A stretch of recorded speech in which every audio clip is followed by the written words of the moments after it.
Greetings, ladies and gentlemen, and welcome to a new lesson here at WAP FOU TV. If this may be your first time, this is where we demystify elementary mathematics for your understanding. Here at WAP FOU TV, we equally support the education of underprivileged learners in local communities. In our last lesson, we solved problems on distance and speed. In today's lesson, we are going to be looking at time. And in time, what do? The examples we have on the board will tell us exactly what we are supposed to do to calculate the time. For better understanding, let's go straight to solving some examples so that you can follow up step by step on what to do as far as calculating time is concerned. The first question says, a car travels at a speed of 50 kilometers per hour. How long does it take to cover a distance of 175 kilometers? The simple way in which we calculate anything is to start from what we know and get to what we don't know. We know the distance, d, which is equal to 175 kilometers. We know the speed, which is 50 kilometers per hour. Therefore, time, t, will be equal to distance divided by speed. And if we substitute that, it will be 175 kilometers divided by 50 kilometers per hour. At this level, kilometers will do away with kilometers. And we are left with hour, which will be the unit of our final answer. 5 can go into 50 10 times, and 5 can go into 175 35 times. 5 can go into 10 2 times, and 5 can go into 35 7 times. Here we have 7 over 2 hours, or you can write it as 3.5 hours or 3.5 hours. All of these are the same. If you write it this way as a fraction, an improper fraction, a mixed fraction, or a decimal, all are correct. So this is the time that it is going to take running at this speed to cover this distance. Let's go into the next example to see what happens.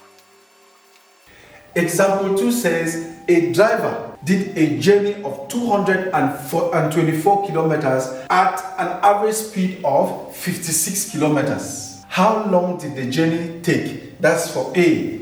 So for A, they are actually asking us for the time. How long is the time taken? So we identify the distance, which is given here as 224 kilometers. We identify the speed here, which is 56 kilometers per hour. Therefore, time, t, is equal to distance divided by speed. And if we substitute that, it's going to give us 224 kilometers divided by 56 kilometers per hour. Kilometers will do away with kilometers. Here, I would like us to simplify by starting with the highest common factor, so that by doing this, we can recall our lesson on simplification of fractions. 2 into 56 is 28 times, and 2 into 224 will be 112 times. Let's put it this way, 112 divided by 28. 2 can go into 28 14 times, and 2 can go into 112 56 times. 2 can go into 14 7 times, and into 56 28 times. That is 28 over 7. At this level, only 7 can divide. So 7 into itself 1 time, and 7 into 28 4 times. So that our final answer is 4 hours. Remember our unit, what is left is hours. So the final answer for the time taken is 4 hours. Let's go to B. B says, if he took off at 8:55 a.m., at what time did he arrive?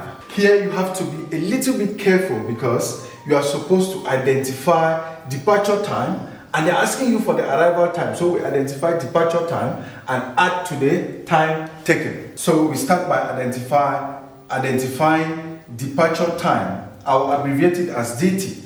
Departure time is 8:55 a.m., which is the same as the 8th hour of the day 8 hours 55 minutes. Then we identify the time taken, which is 4 hours. We write that as 04 hours 00 minutes. Therefore, arrival time 80 will be equal to departure time plus time taken. And if we are to add that vertically, 55 minutes plus 00 minutes is 55 minutes. 8 hours plus 4 hours is going to give us 12 hours. And our final answer will be 12:55 p.m. At 55 past 12, it's already afternoon, and so it is p.m. So the arrival time will be 12:55 p.m. If you understood this, then that is all we had for you for today as far as time is concerned.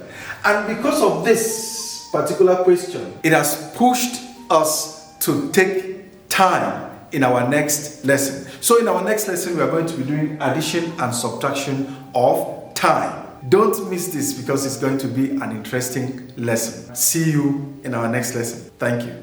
To get more information, you can contact the numbers on the screen, or you can visit our website